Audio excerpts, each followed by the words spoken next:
27 de abril. São Pedro Canísio, 1597. Pedro Canísio nasceu no ano de 1521, em Nijmegen, no Ducado de Gelderland. O pai era conselheiro e preceptor dos filhos do Duque de Lorena. A mãe era uma senhora distinta, de grande virtude e santidade. Como geralmente acontece aos meninos chamados por Deus ao seu santo serviço, também Pedro Canísio se distinguiu entre os companheiros pela piedade, pureza e amor ao estudo. Menino ainda, passava horas inteiras ao pé do crucifixo e durante a noite se levantava para rezar. Devendo às vezes comparecer a banquetes, abstinha-se do vinho, para assim fazer penitência pelos excessos que via outros cometer. Às vezes reunia os companheiros e explicava-lhes as cerimônias da Santa Missa e dava-lhes instruções da doutrina cristã. Nas conversas, observava o maior recato e as faces cobriam-se-lhe de rubor ao ouvir uma palavra ofensiva à virtude da pureza.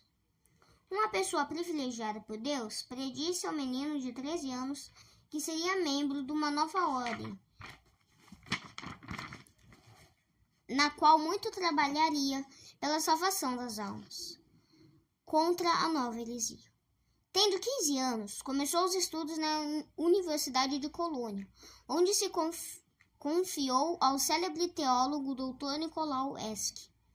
Este grande mestre da ciência divina e da vida interior adiantou muito discípulo em ciência e santidade. Pedro Canísio, ainda na velhice, com gratidão se lembrava do bom mestre. Este tomou grande interesse pelo discípulo, como prova o seguinte fato. Uma vez em que Pedro estendera as férias demasiadamente e parecia esquecer-se dos princípios da vida religiosa, Esch procurou-o pessoalmente e levou-o a voltar ao primitivo fervor. Entre as doutrinas que incutia ao discípulo, figurava esta como fundamental. Servir a Deus é reinar. Servir a Deus traz a paz. Tudo mais é vaidade. De Esch, Pedro aprendeu o costume de ler todos os dias um trecho da Bíblia e da vida dos santos e fazer meditação. As instruções do mestre produziram os mais belos frutos. Pedro adquiriu um grau tão alto de caridade para com o próximo que por diversas vezes vendeu os livros para poder socorrer os necessitados. Na sua mesa havia uma caveira para lembrar-lhe continuamente a futilidade desta vida terrestre. Tendo apenas 19 anos, recebeu o título de doutor em filosofia. Grandes eram as esperanças que o pai nutria para seu futuro. Um casamento muito vantajoso que lhe ofereceu, Pedro não aceitou, porque seu ideal era dedicar-se ao serviço de Deus e retirar-se completamente do mundo. Na idade de 21 anos, fez o voto de castidade perpétua. A fama que gozava o célebre discípulo de Santo Inácio de Loyola, Padre Pedro Faber, atraiu também Pedro Canísio, que se dirigiu a Mogúncia, onde fez os exercícios espirituais sob a direção deste sábio sacerdote. O resultado deste retiro foi que Pedro Canísio pediu admissão na Companhia de Jesus. Com ele entraram ainda outros jovens. Pedro Canísio professou no dia 8 de maio de 1543. Mandado por Pedro Faber, voltou para a Colônia, onde, em companhia de Álvaro, devia fundar uma nova residência da ordem. Canísio, porém, ficou com Leonardo Cáceres em Colônia. Começou os estudos teológicos e recebeu as ordens maiores. Logo depois, o vemos lecionar e pregar a palavra de Deus. A atividade dirigiu-se-lhe principalmente contra a heresia do protestantismo. Tão grande era-lhe o prestígio que a universidade e o cabildo metropolitano o incumbiram de representá-los junto ao imperador, que se achava em Worms. Pedro Canísio justificou perfeitamente a confiança nele depositada e conseguiu a deposição do arcebispo de Colônia, Germano de Wied, que favorecia escandalosamente a heresia nova. Naquela ocasião, conheceu o cardeal Otão de Augsburgo, o qual o delegou para substituí-lo no Concílio de Trento. Pedro Canísio assistiu às sessões do concílio e seguiu viagem depois para Roma, para onde Santo Inácio tinha chamado. Passados 5 meses, foi mandado a Messina, onde lecionou retórica durante um ano. Em 1549, voltou para Roma, onde, a 8 de setembro, fez os votos perpétuos. Do superior recebeu então uma ordem de seguir novamente para a Alemanha. Durante 3 anos trabalhou com muito zelo em Ingolstadt,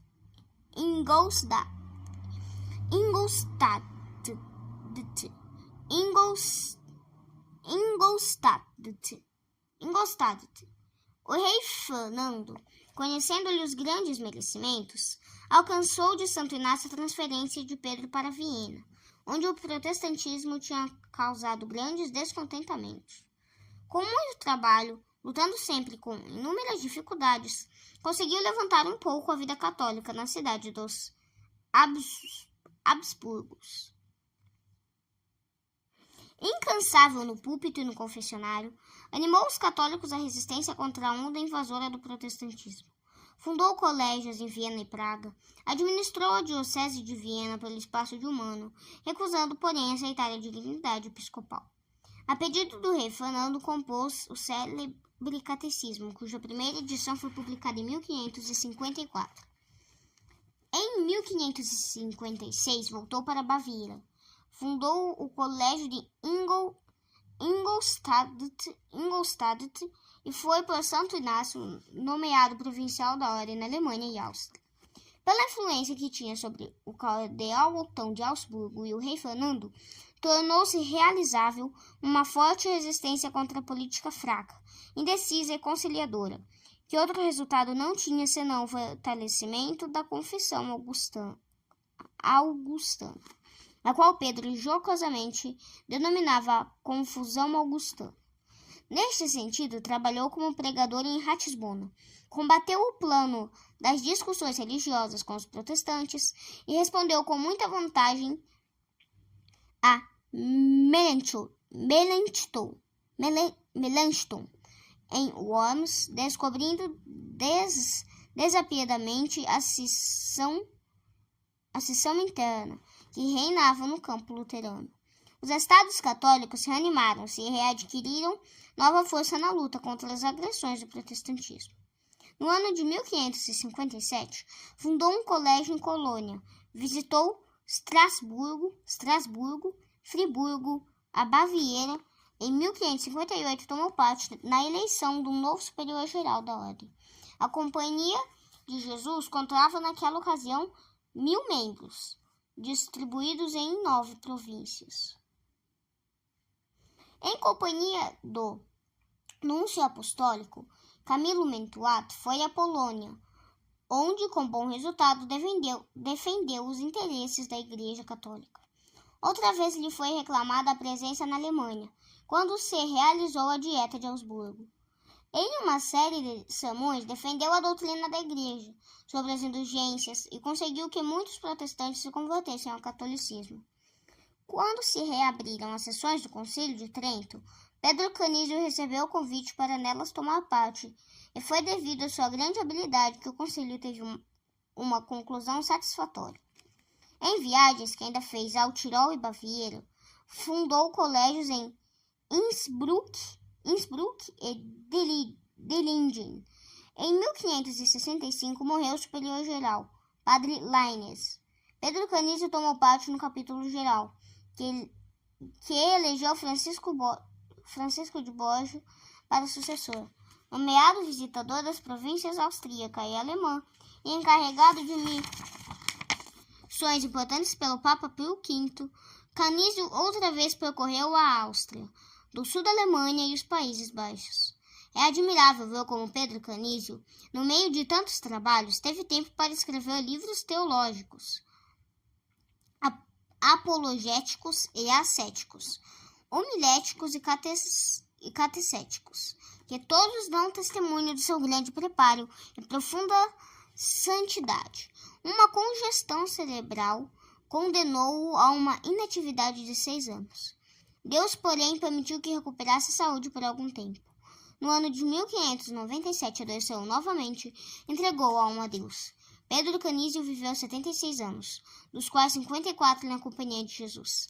Estimado pelos papas de seu tempo e pelos contemporâneos, Santo Inácio, Francisco de Borja, Felipe Neri, Carlos Borromeu, Francisco de Sales e Stanislau Kostka, gozava Pedro Canísio de confiança ilimitada do povo católico, que nele venerava um grande santo e taumaturgo.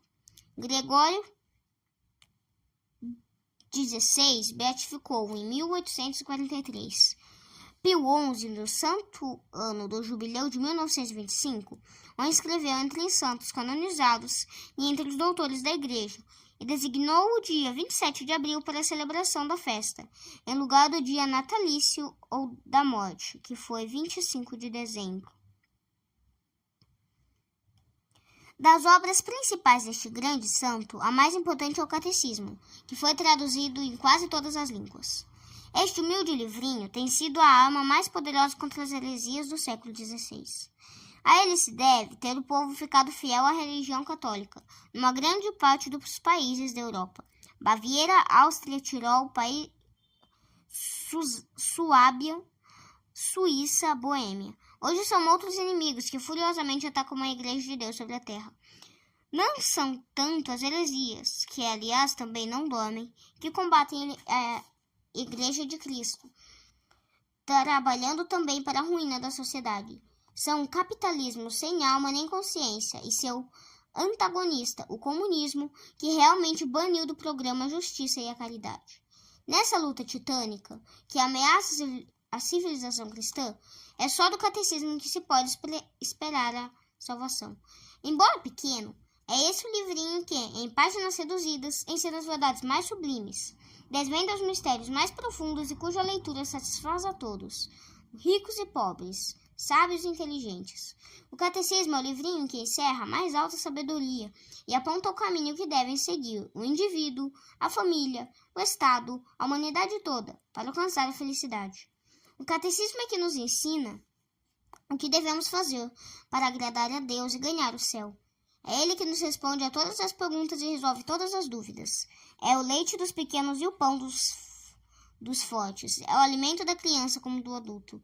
É um tesouro para todos, na vida e na morte. Troplong, presidente do Senado francês, grande sábio e um dos advogados mais hábeis da França, quando estava para morrer, fez essa declaração. Depois de ter visto muito, estudando bastante e vivido muitos anos, estando a morte a bater a porta, chega-se à convicção de que só o catecismo é que diz a verdade. Trabalhemos, pois, pela difusão da doutrina cristã, cada um em seu lugar, e consideremos uma distinção muito grande. Podemos ensinar o catecismo aos pequenos.